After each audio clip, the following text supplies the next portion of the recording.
Bonjour. Bon, bienvenue à tous et toutes et tous. Je m'appelle Curtis Young, je suis évidemment américain, avec mon accent. Et je vais parler avec vous aujourd'hui sur le sujet des soldats noirs de Harlem, qui sont connus comme le 369e Régiment d'Infanterie US Garde Nationale. Et d'abord, il faut que je vous donne toutes mes excuses parce que j'ai vraiment du mal de parler bien français. J'ai honte de dire que, en fait, je voulais vous poser une question. Est-ce que vous allez au cinéma et voir les films en VO? Qui voit les films en VO? Ah, parce que moi, je vais faire mon intervention cet après-midi en VO. Mais heureusement, j'ai votre cher professeur là qui va faire la traduction pour moi. Merci. Voilà. OK, donc je vais commencer en anglais, excusez-moi, mais je vais parler lentement et tout parce que je suis vraiment sensible à cette question de la langue croisée. OK? OK, on y va. OK, so the name of my project is When the Blues People Sang America to France. Quand le peuple de blues chantait Amérique à la France. Pourquoi? Because I argue that we, African Americans, descendants of slaves, you know, it's very funny, since I've lived in France, people often ask me, c'est quoi votre racine, monsieur? And my answer is always the same. I'm from Chicago. Et je suis de Chicago. Oui, mais avant ça. My parents, ils sont ma mère est de Georgie et mon père est de Caroline de Nord ou Virginie, je ne sais pas. Oui, mais avant. Et c'est marrant parce qu'il faut que j'explique qu'en fait, nous, les Africains-Américains, nous tous, we were stolen from our home. That's our racine. So the only country we know is America. We arrived in 1619 dans un navire esclavage, some Dutch, comment dire Dutch? Hollandais. And that's where we eventually became 30 million people, okay? So the thing is that when we arrived in Virginia in 1619, and through all of the years of slavery in America, as we continued to arrive from Africa the West up until 1865, everything that defined us as human beings was taken away. We were separated from our families. We had been separated from our land. We were separated from people we knew. We were separated from people who spoke the same language. Husbands and wives were separated. Children were separated from their parents. So we had no country, we had no language, we had nothing. Nothing. Eventually, as time went by, we even began to lose our memory. The only thing that we had, that we retained, was our voice. And with that voice, we began to use it as our psychiatrist, as our counselor, as our mentor, as our friend. We used our voice. We brought from us, we saved from West Africa a manner of communicating known as call and response. And so we would use that voice in the fields where we worked to check on our friends, to make sure we were okay, to try and make some sense out of the pain, try and make some sense out of the strange life that we suddenly found ourselves existing in. It's hard to call it living in. Maybe check if they understand. Oh, excuse me. Est-ce que vous comprenez mon discours jusqu'à maintenant? Pas un mot. Non, alors. Ah, excusez-moi. Mais je vais peut-être le faire rapidement. Oui. Vous m'entendez? Oui. Oh, regarde. Ok. Donc, il expliquait que, en fait, on lui demande régulièrement d'où il vient, mais bien sûr de quel pays d'Afrique il vient, et il répond sans cesse, je viens de Chicago. Parce que ce qu'il essaye de vous expliquer, c'est que, en fait, c'est un peuple d'esclaves depuis 1619 jusqu'en 1865, et ils ont été coupés de leurs racines.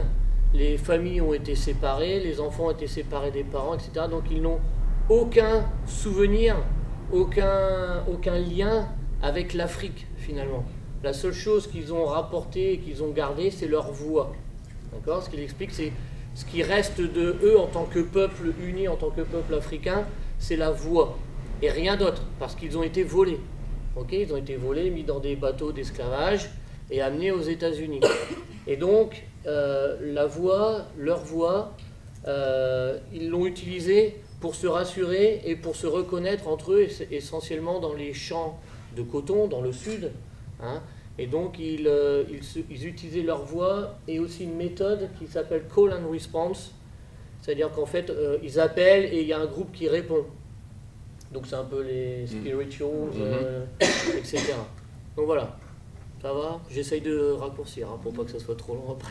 Oh, super, merci, excuse-moi. Thank you very much for it. Merci beaucoup pour ça, parce que une fois, j'ai parti dans ce sujet. Donc, cette call and response, en fait, it took on different expressions, but it's the same thing. Sometimes, quelquefois, it s'appelle le blues. Quelquefois, it s'appelle le blues country. Quelquefois, it s'appelle le blues classique. Quelquefois, it s'appelle le gospel. Quelquefois, it s'appelle le jazz. Quelquefois, le ragtime. Aujourd'hui, le hip-hop. Mais c'est la même chose. C'est la même manière de aborder une vie où vous êtes effectivement coupé, quoi. Okay? Donc, je dis que nous tous, nous, les Africains-Américains, donc, nous sommes le peuple de blues. Donc, même si moi, par exemple, je jouais aucun instrument musical, je chante, je fais rien, ma femme, elle crie quand j'essaie de chanter. Elle dit, c'est pas chanter.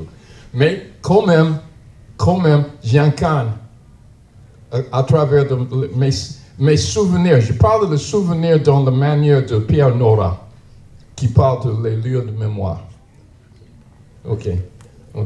Et c'est le lieu de nos mémoires. Regarde, Président Obama.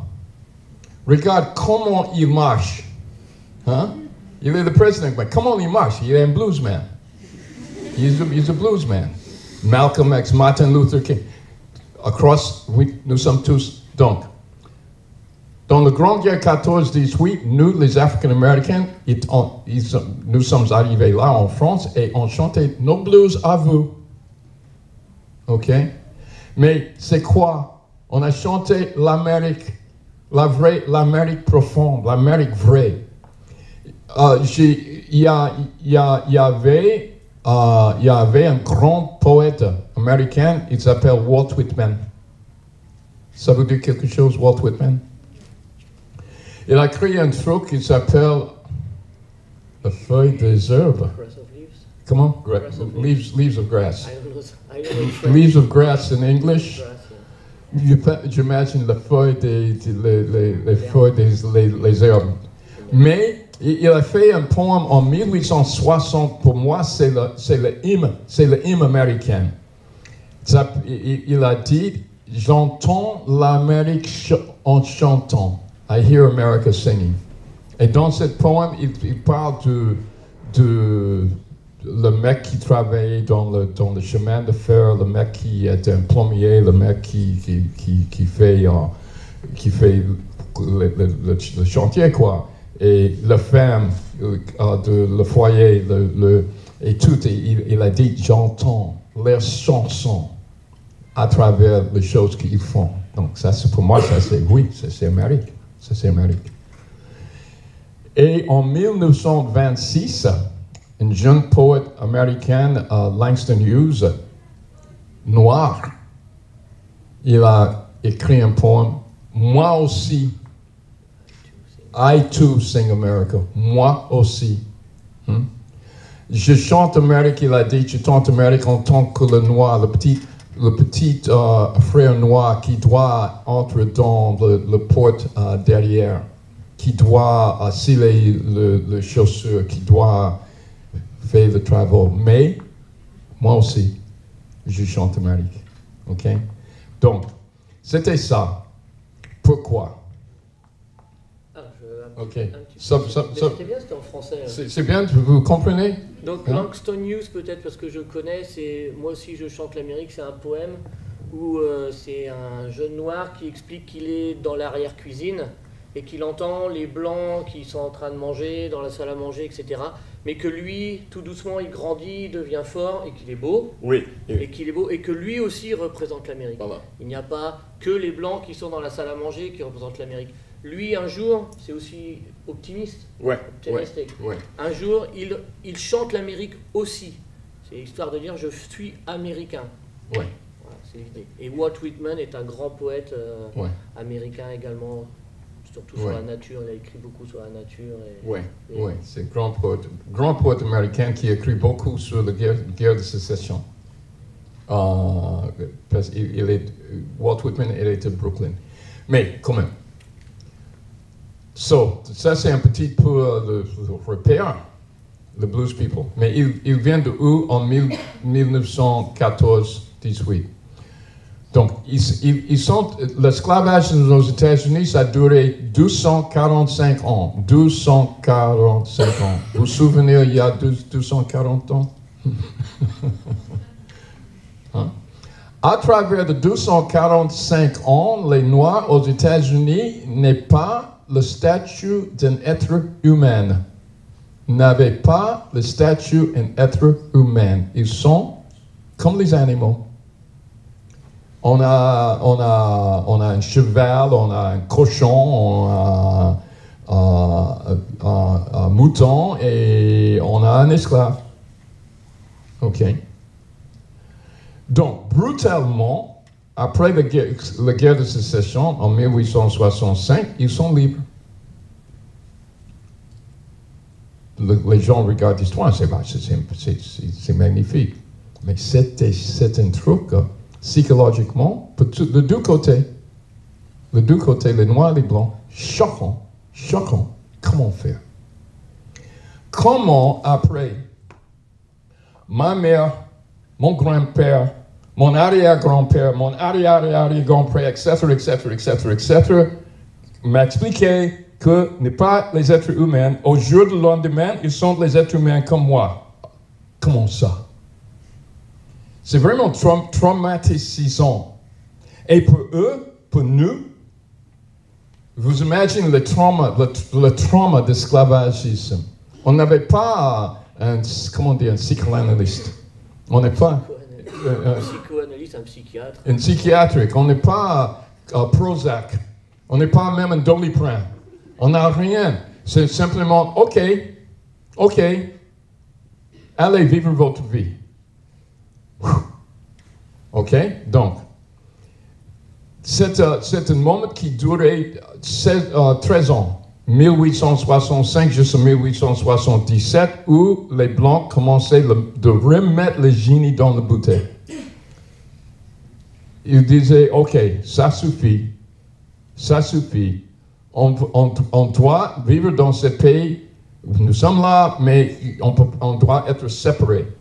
OK? Et on commençait avec une série comment dire, les lois, OK? Il s'appelle Jim Crow. Jim Crow. Pourquoi Jim Crow? Parce que les Noirs n'aiment pas le droit d'aller dans une scène pour jouer une pièce.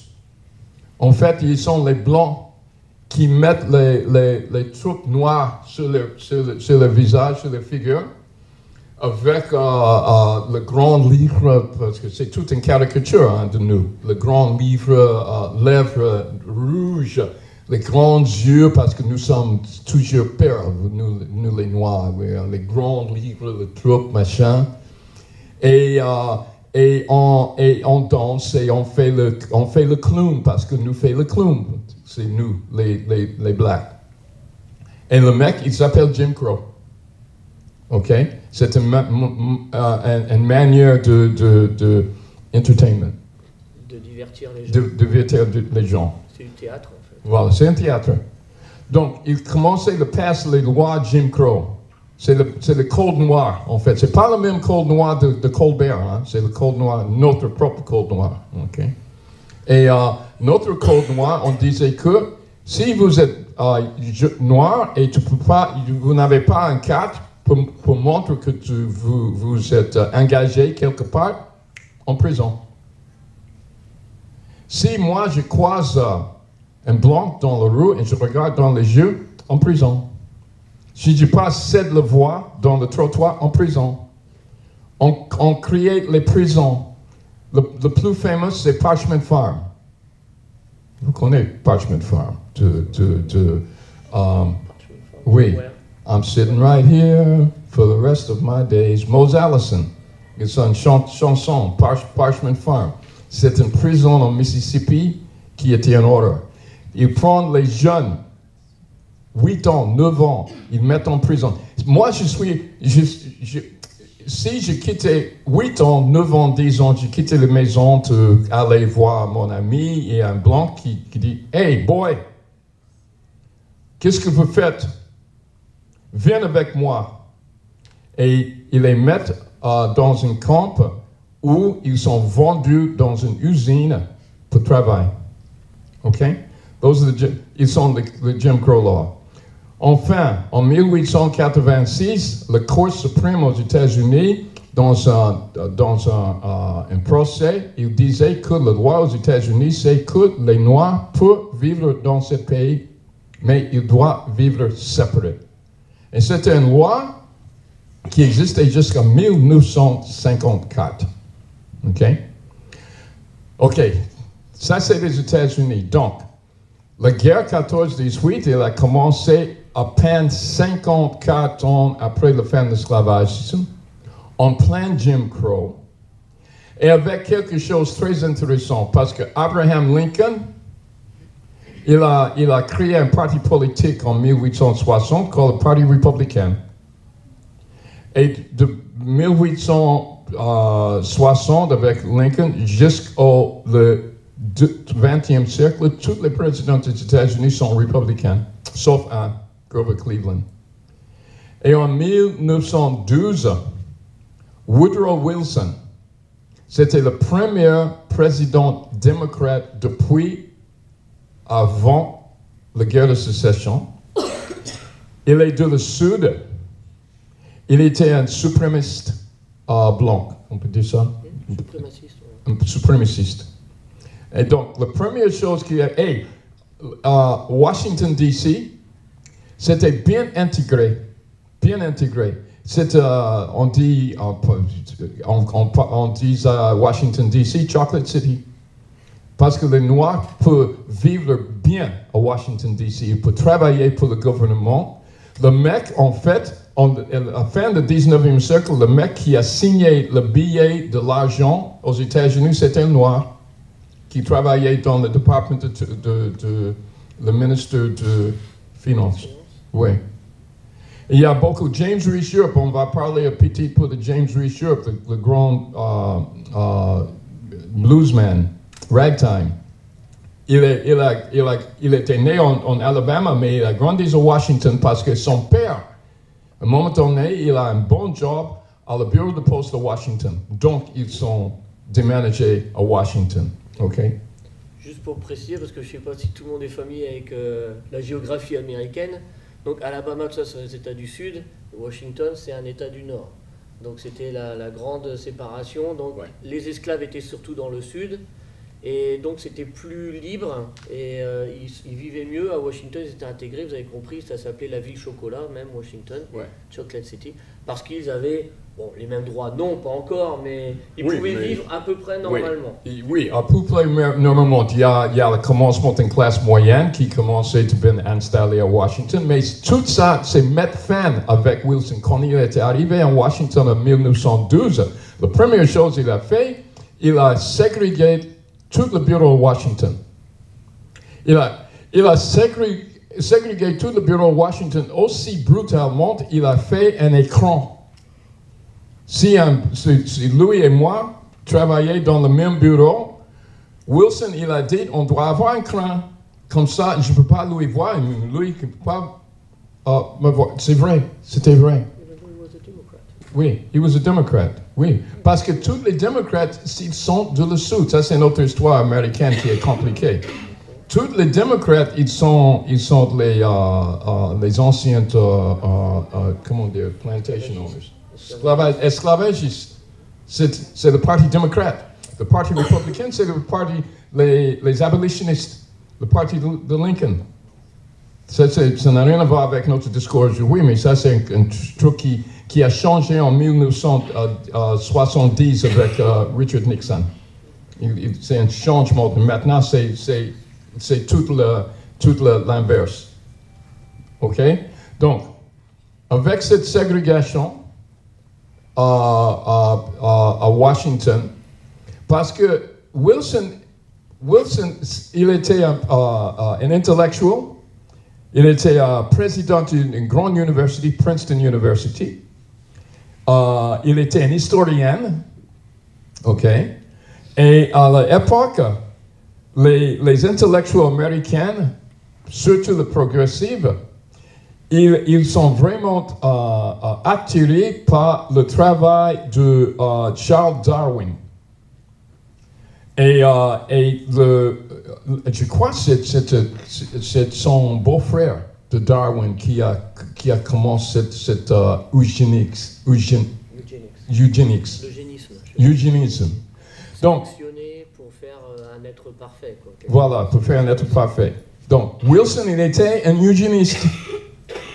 Donc, il ne veut pas, d'abord. Ensuite, il y a deux choses avec les Noirs. Il y a une pathologie avec nous, les Noirs. La pathologie, c'est que les gens croient qu'on porte les diseases, les maladies. Donc, il veut séparer. On doit être séparés. OK? Parce que c'est ça. OK? Donc, avec ça, en 17, les Américains enfin entrent en guerre. Now, les Américains n'avaient pas une armée. L'armée américaine qui a lutté dans la guerre civile de sécession, dans la guerre de 1812, dans la guerre révolutionnaire, ils sont les milices de chaque État qui rassemblent en dessous la main de le gouvernement. OK? Mais Wilson, il doit créer une armée. Pourquoi? Donc ça va là Ça va? On parle français, donc c'est bon normalement. Donc en fait, il vous a fait un historique pour vous expliquer quelle était la situation en 1917 pour ces Afro-Américains qui sont arrivés en France. Voilà. Grosso modo, ils étaient séparés. Il n'y avait pas d'armée. Dans leur pays, ils étaient séparés. Separate but equal. Ils étaient censés avoir les mêmes droits, mais séparément, ce qui dans la réalité était faux. Et donc, il vous explique un petit peu comment, en 1917, la vie des Noirs américains aux États-Unis, et quand ils sont arrivés en France, ils ont découvert. Parce que les gens trouvent c'est étonnant que dans la guerre de la Révolution en 1776, ils sont les Noirs qui luttaient dans ces guerres. Dans la guerre de 1812, les Noirs luttaient dans ces guerres. Dans la guerre de sécession, ils sont 200 000 Noirs qui étaient dans l'armée de le Nord. OK? Même la guerre de 1898 contre l'Espagne. Mais qu'est-ce qui se passe au jour du lendemain? Le Noir ne peut plus être dans l'armée. OK? Alors, qu'est-ce qui se passait? Wilson, il déclare guerre contre l'Allemagne en avril 1917. Du coup, il se rendait compte qu'il n'avait pas une armée aussi grande d'amener en France. Toutes les milices aux États-Unis de l'époque, ils font 127 000. 127 000, une fois vous ramassez tout. C'est-à-dire quoi? Dans la guerre de la Somme, les Anglais, ils ont perdu 60 000 soldats dans un seul journée.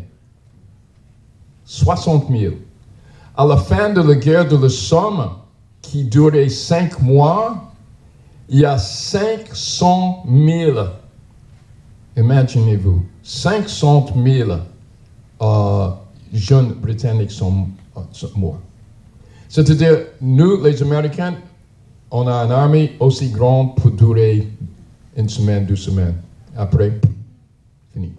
OK? Donc, maintenant, ça devient compliqué parce que je ne sais pas comment dire conscription et tout ça. OK. Donc, Wilson, il était obligé de demander au Congrès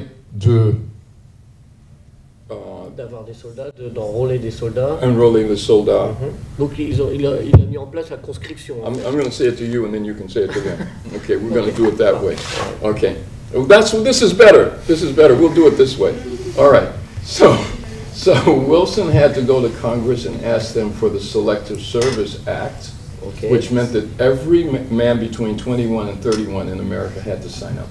Ok, donc Wilson a eu recours au Congrès. Il devait demander l'autorisation du Congrès pour enrôler tous les jeunes Américains entre 21 et 31 ans.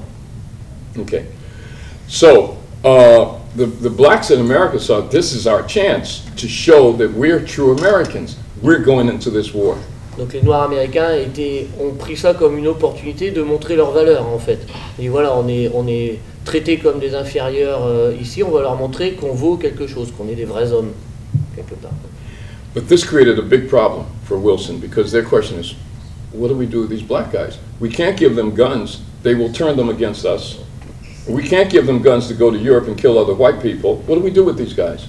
Donc le président Wilson, vous l'avez compris, était plutôt raciste. C'est lui qui a recréé la séparation quand il arrive au pouvoir en 1912.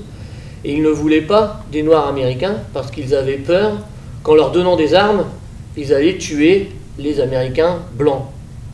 Parce que les armes, ils allaient les garder ou alors ils allaient pas partir en France et ils allaient se rebeller dans leur propre pays, aux États-Unis. So what they did is they said, okay, black people work really well, and they created a unit called the Service of Supply, the SOS, and all black soldiers had to go into the SOS. D'accord, donc ils ont créé une section spéciale pour eux qui était pas dans les armes, mais plutôt pour aider, pour travailler, pour construire les chemins de fer, pour charger les bateaux, décharger les bateaux, etc. Ouais. Okay. Meanwhile, General Joffre had gone to America and said, when you guys come in the war, we are waiting for you, we need replacement soldiers. Ok, général Joffre, général français, lui a dit non, on a besoin de tout le monde. Okay. So, when these black soldiers arrived in France, the first unit came in January of 1918. Okay. 1st of January? Yeah, 1st of January 1918. Janvier 1918, la première unité noire américaine arrive en France. En fait, they were the first combat soldiers ever to arrive. First white, black, they were the first. Okay. Première unité combattante en fait qui est arrivée américaine, première unité combattante américaine. L'armée américaine n'existait pas avant. C'est pour ça que je vous conseille, c'est une petite parenthèse, conseille d'aller à Bello. parce que c'était un de leurs premiers combats à Bello. Les Marines américains à Bello, c'est une des premières fois, même la première fois je crois, qui se battaient en tant qu'unité corps américain. Voilà, voilà. Et so they arrived at Brest, and then they went to Centenaire, because they had to build the port for the other ships to come.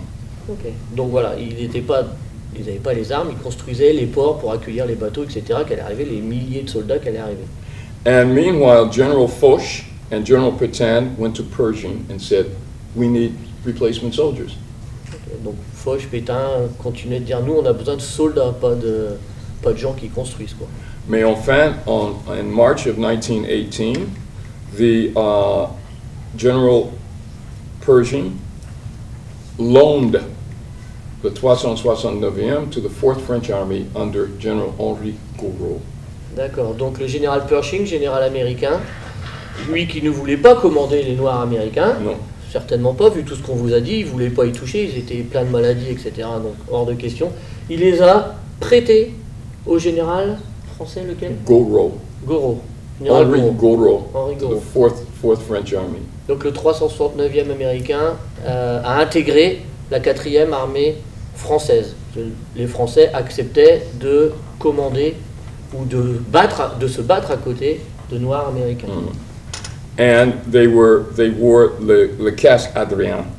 Alors ils avaient le casque français. Si vous regardez les affiches qu'il y a dans les couloirs Harlem Hellfighters, vous verrez RF sur leur casque ici. Alors la photocopie est peut-être pas très bonne, mais c'est donc République française. Ils avaient les habits de l'armée française. Oui, and they portent les armes français. Donc tout était, voilà. And they were the first American unit that ultimately were completely integrated and became part of the French army.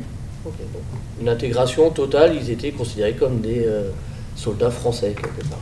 Which really upset the Americans. Ce qui a contrarié très fortement les Américains. When Wilson learned that these soldiers were in the French army, il a vraiment pété le câble. I mean, he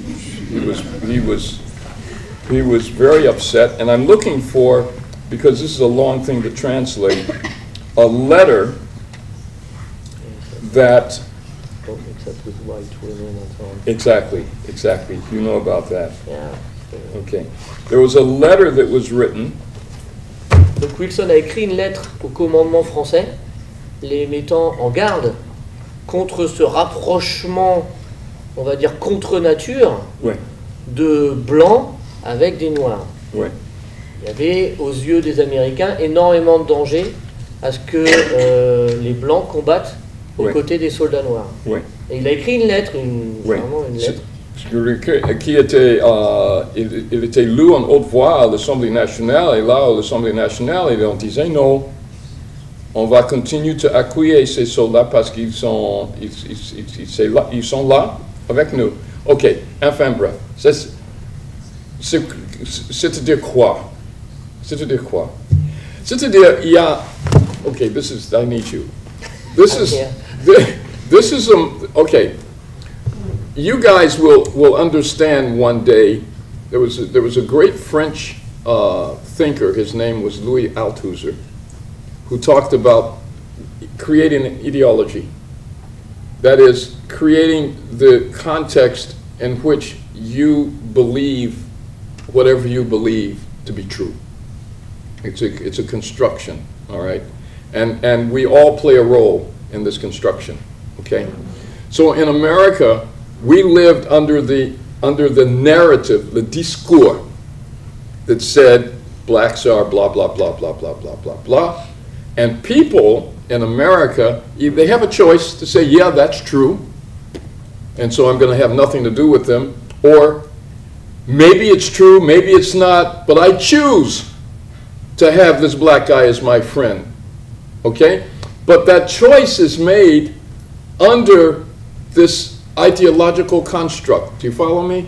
Does that make sense? Alors il a mentionné Louis Althusser, un penseur, un philosophe français. Je connais le nom, mais je suis pas familier avec sa doctrine. En gros, il explique que voilà, les Noirs américains étaient considérés comme ça, mais qu'en dessous, on a le choix quand même de dire, d'être contre, et d'accepter ou de refuser cet état de fait. Okay, Voilà, cool. ouais.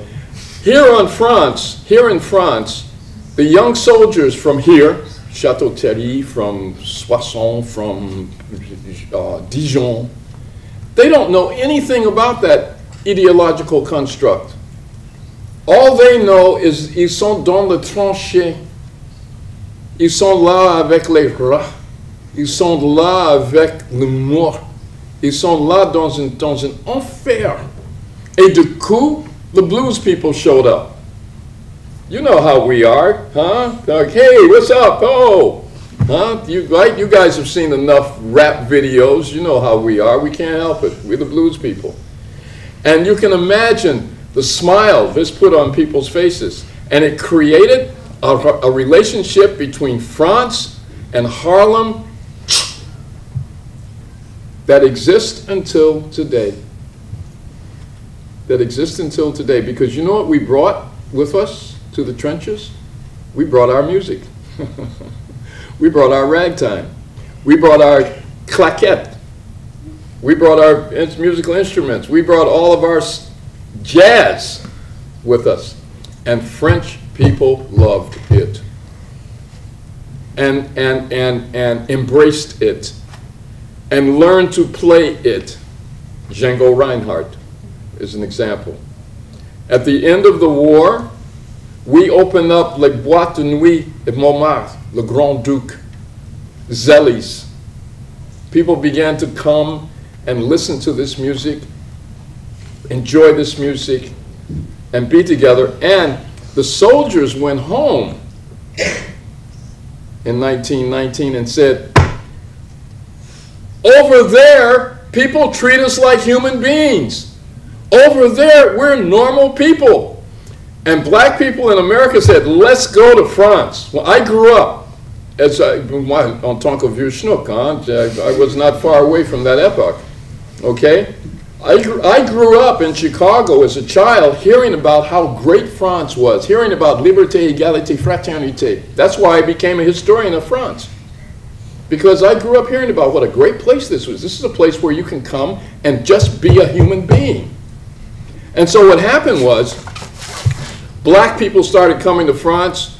W.E.B. Du Bois, the great black intellectual, came in 1919 and held the first Pan-African conference. Alain Locke, the great American historian, came to France and created the Renaissance Harlem. James Baldwin came. Richard Wright came. Romar Bearden came.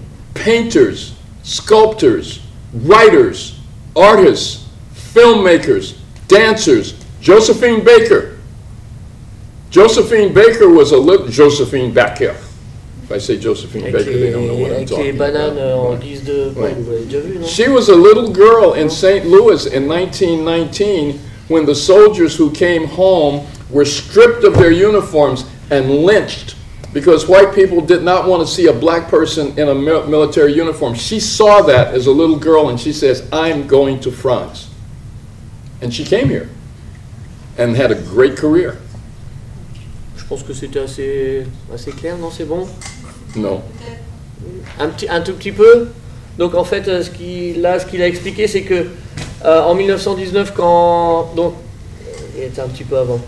Donc les Français, eux, n'avaient pas cet état d'esprit, n'avaient pas cette vision du noir américain.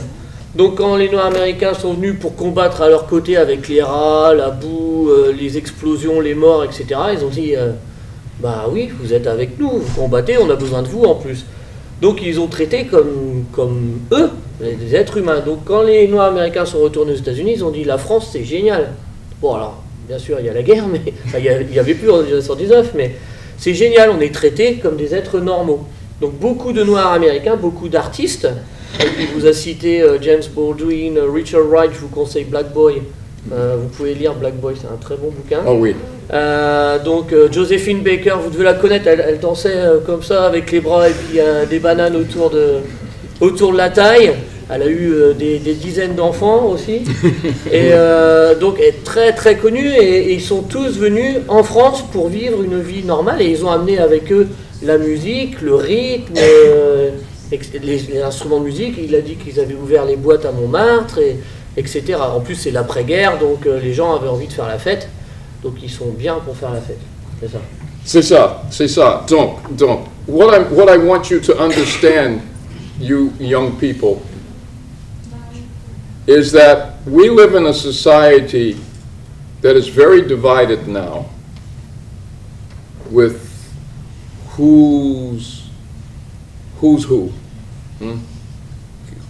These people are separated from these people, and these people are separated from these people, and okay? But what I want you to know is that there was a moment in your history where you opened your arms and your hearts and your homes and you embraced another people in such a manner that that embrace, the vibration of that embrace, has lasted so far for 100 years. So that means you can do it again. That means we always have that choice to embrace, to recognize. It happened in the middle of a war 100 years ago. But we always have that choice to recognize that because of you, there's me. Because of my grandfather or great-grandfather. Okay. Because, do you know what I mean? Yeah. You and I couldn't do this. I couldn't do this discourse without him. I couldn't be here without you. This is what happened that year of 1918, when these guys who went to prison if they looked at a white person in the eye came to France and were told, here, share my wine with me. Here, have a piece of my bread. Here, come into my home. Okay? So that's what happened. So I'm not, because I'm not very much a fan of war. I think that there are other ways that we can settle our differences besides picking up guns against each other. War, we've lived in a century of war.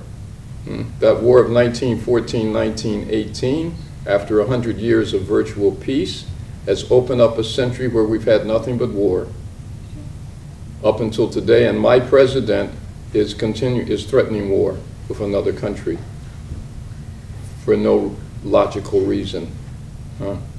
And so I just want to bring you a message that we have another choice. That's it. That's my presentation. And I'm open to any questions. We're open to any questions. The last bit. I'm going to translate the last bit. Okay. So, là, il a fini sa présentation. Il a vraiment voulu finir sur une note qui nous rattache au jour d'aujourd'hui, à l'actualité, où il trouve que nous vivons dans une société qui, de nouveau, est un petit peu divisée et on essaye d'ostraciser les gens. Toi, t'es comme ça, toi, t'es comme ci. Et il tenait à rappeler que justement, à la fin de cette guerre-là, et c'est assez émouvant quand même, parce qu'on sent qu'il est touché, parce qu'il a dit qu'il a un peu vécu dans l'après-guerre, enfin il est né dans l'après-guerre. Vraiment, apparemment, les Noirs américains nous sont reconnaissants d'avoir ouvert les bras, les maisons, etc. À la fin de la Première Guerre mondiale. Et il dit qu'on peut le refaire. Si nos grands-parents, arrière-grands-parents ont su le faire avec un peuple qui était opprimé et qui était tué, divisé aux États-Unis, on peut le refaire de nouveau. Et bien sûr, une petite parenthèse avec ce que vous savez, ce qui se passe en ce moment avec la Corée du Nord et les États-Unis.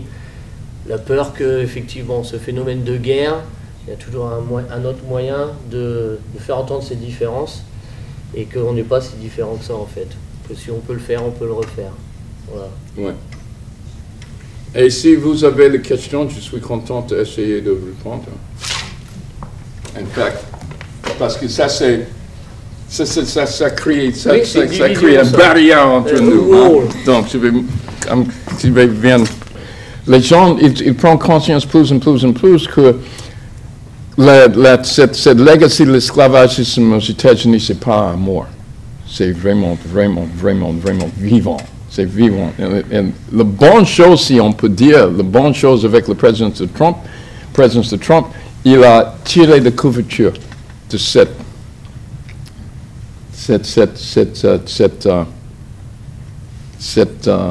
dégueulasse, cette merde.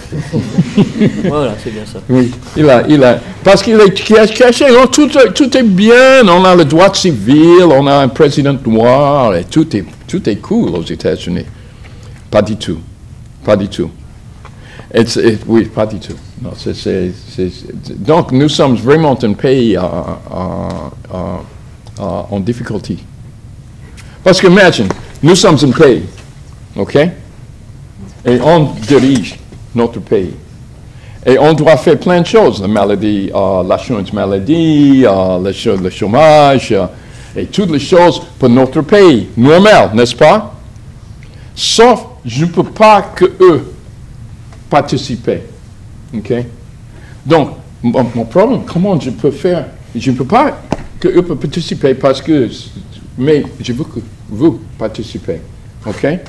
Et c'est ça, c'est le combat avec, quand les gens demandent pourquoi il y a tout le monde, tous les pays du monde, ils ont de l'assurance maladie pour tout le monde. Mais qu'est-ce que le problème aux États-Unis? Le problème, simplement, c'est si vous faites ça pour tout le monde, il y a les gens que je ne veux pas inclure. OK? Donc, heureusement, Trump, il a tiré les couvertures de tout ça. Et on a un moment maintenant où les jeunes aux États-Unis peuvent prendre conscience. Et ce n'est pas que les gens blacks, mais les gens blacks, les gens blancs, les gens asiatiques, les jeunes. Parce que nous, les vieux schnouks, va disparaître. Donc, on a un petit peu de temps qui reste. Mais l'avenir, c'est dans votre main. L'avenir, c'est dans votre main. Non, c'est vrai. Non, c'est vrai. Oui. Ah! Ça va. No, she's a very good pupil. Yeah. Don't Okay. answer if it's in French. OK. How was the French when you come here for the first time? When I came here for the first time, first of all, I studied French in school. When I arrived in France, nobody understood a word that came out of my mouth, même pas bonjour. And when I heard French, I would wait for the subway in Paris, and I would hear a voice in the subway, and it was Darth Vader. And I wondered, why is Darth Vader's voice in the subway? I'm serious. And it was a long time before I heard that he was saying, the prochain train va arriver dans... Well, we don't even understand what he's saying, so don't worry. You shouldn't So worry. the thing about language that I've learned, because I teach English also, the thing about language that I learned is it's not intellectual. It's not something you can learn from a book. The only way you can master another language is to use it as often as you can. To read in another language, to listen in another language, and to speak as often as you can. Because by speak, it's like you guys do sports, huh? Your muscles respond when you do exercise, right? Okay, it's the same thing with language. These are muscles. And they can't work if you don't use them. So as long as you think English, that's great, but you will never speak it until you start getting these muscles used to speaking English. So you have to use them. Okay? Number one, okay? The other thing is, you guys are complexé because you have an accent.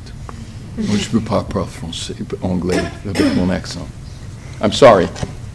Unless you learned to speak a foreign language when you were 5 years old, you will have an accent. All of the muscles that create language, all of the things that create language, that give you your French accent, that give me my American accent, are fixed when I'm 5 or 6 years old. After that, no matter what language I speak, I'm going to speak it à travers the mechanism anglais-américain, même pas anglais-britannique ou australien ou Nouvelle-Zélande ou anglais-américain, okay? So, forget about your accent. Nobody cares about your accent. We love it, in fact. We love a French accent. We go crazy. Anybody been to America? Anybody has been to America? Nobody? Okay. When you go, have you been to America? Are you sure? Okay, you have that look of, I've been, but I'm not going to tell anybody. Okay? When you go and people hear your French accent, they're going to like, oh my God! That's our favorite expression. Oh my God! You speak French? Oh, that's so beautiful. Oh. We love, all of us love a French accent, so keep your French accent. It'll do you very well. No. Get rid of it? No, keep it, get rid of it, I don't care. But don't let it stop you from speaking English. Yes, that's right. That's the point. Don't let the other thing I hear, I don't have vocabulary, right? I can't speak English, I don't have vocabulary. When you were 5 years old, how much did you tell your parents, I can't speak French, I don't have vocabulary? No, you spoke. And you learned, all right? So, open up and speak. Pour résumer, écoutez votre prof d'anglais. C'est ça, non? Voilà, pour résumer, écoutez votre prof d'anglais. Il est magnifique. Merci beaucoup, j'ai vraiment apprécié votre, parce que c'est plus qu'une traduction que vous avez faite. C'est trop cool. Anybody else? You guys over here. No, not the old guys. You guys over here. Nous, les Américains, arrivent à essayer de parler français avec notre accent. Les gens trouvent ça drôle, rigolo. Mais elle m'expliquait comment les Africains arrivent et avec leur accent, les gens trouvent ça bizarre, pas drôle, c'est ça, n'est-ce pas? Ils critiquent. Encore une fois, il est compliqué avec notre relation socio-économique, culturelle. Parce que la relation avec l'Afrique et la France, elle a commencé, la France, ils sont... Vous avez aussi votre histoire d'esclavage, moi j'ai écrit sur la première abolition de l'esclavage en France en 1795, quand les îles de sucre de Saint-Domingue, qui pendant la Révolution française, sont 450 000 des esclaves de Saint-Domingue.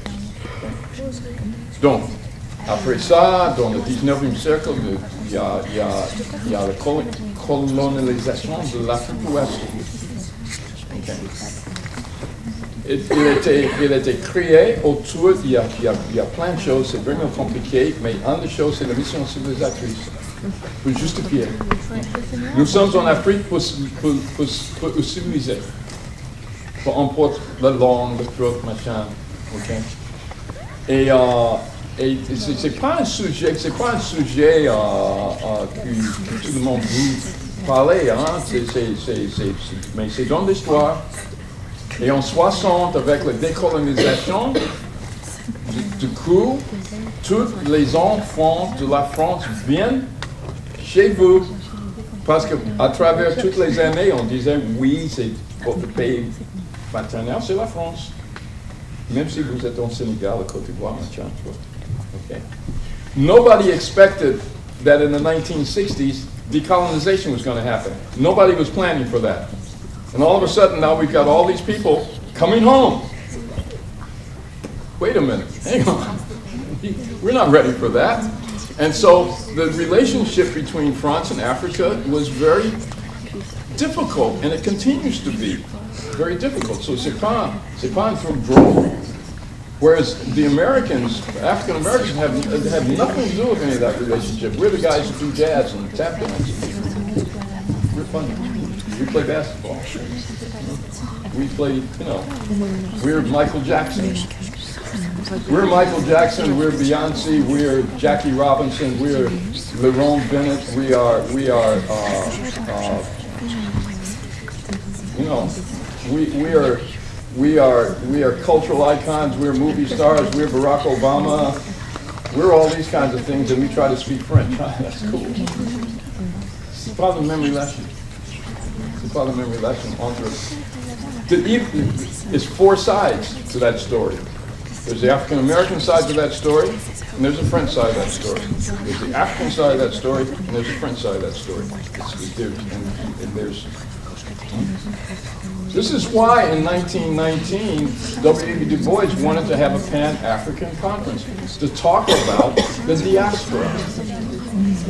We live in a diaspora, but we have to become conscious of that and understand, like I said,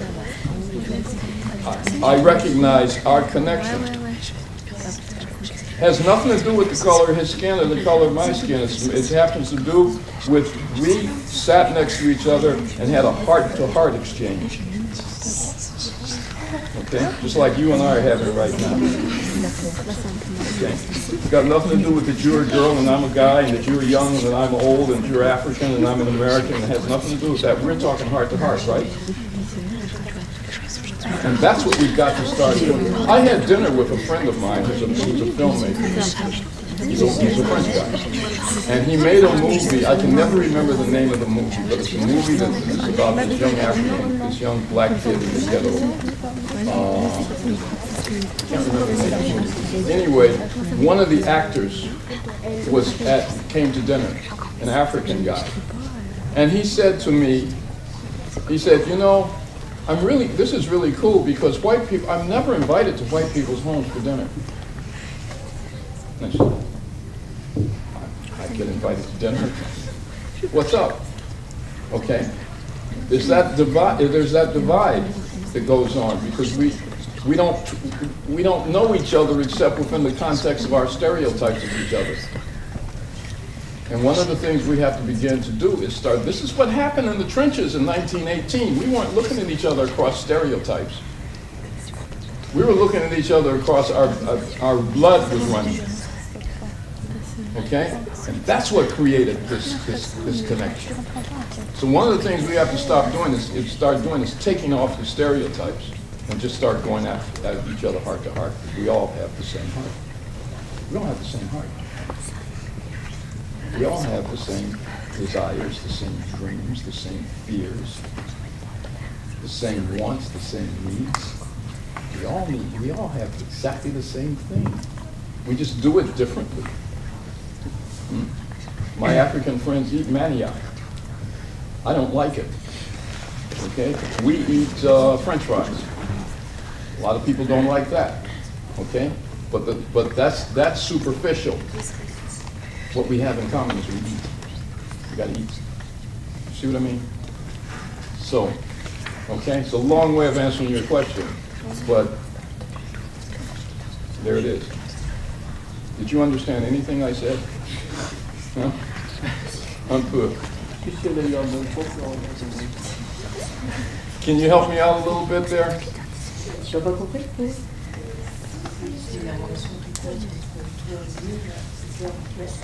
C'est parce que vous mangez, etc. Si tout le monde mange, il faut supprimer toutes les barbases. Voilà. Qui est superficiel, quoi. Oui. Ce qui nous relie, c'est qu'on doit manger. Voilà. Que j'aime le manioc ou pas, on s'en fout. Ouais. De manger. You know, it's a book. I don't like maniac, but it's a book written by Lillian. black guy. Yeah.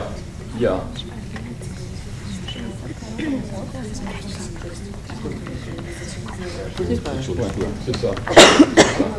When I first came to, I'm from New York. I was born in Chicago, but I'm from New York. Everybody in New York is a little bit Jewish.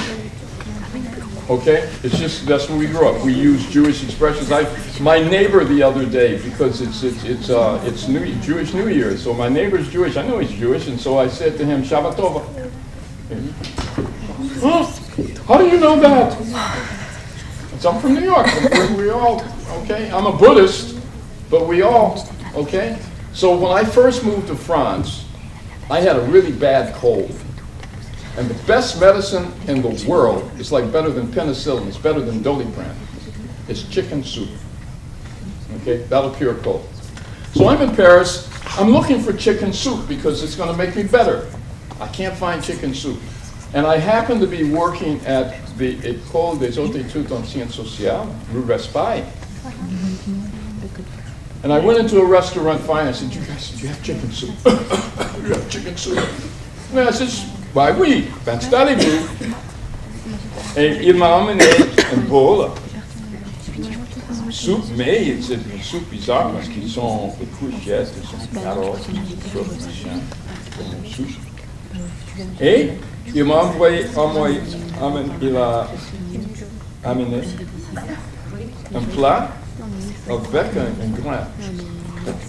C'est pas ce grain. Et un truc, et il m'expliquait. Mais c'était magnifique. Je me sens mieux. Et le lendemain, je reviens, je veux encore cette soupe, c'était magnifique, cette soupe. Et oui, I had my soup.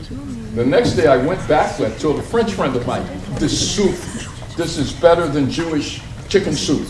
You gotta come with me, you're gonna love this. And we go, and the guy says, that's couscous, this is an Algerian restaurant. Okay? What I'm saying is, I had no prejudice. I had no judgment. I had no, oh my God, an Algerian restaurant. Ah, c'est pas sûr, couscous. That stuff we learned. We learned that stuff. I hadn't learned that yet. Okay? I was innocent. Okay? So what I'm suggesting is return to your innocence. Open your heart. Return to your innocence. Stop all this stuff with they're like this and they're like this. It's all a construction. It's all construction. Trust me, 500 years from now, we're going to look back and say, we were like that. Okay?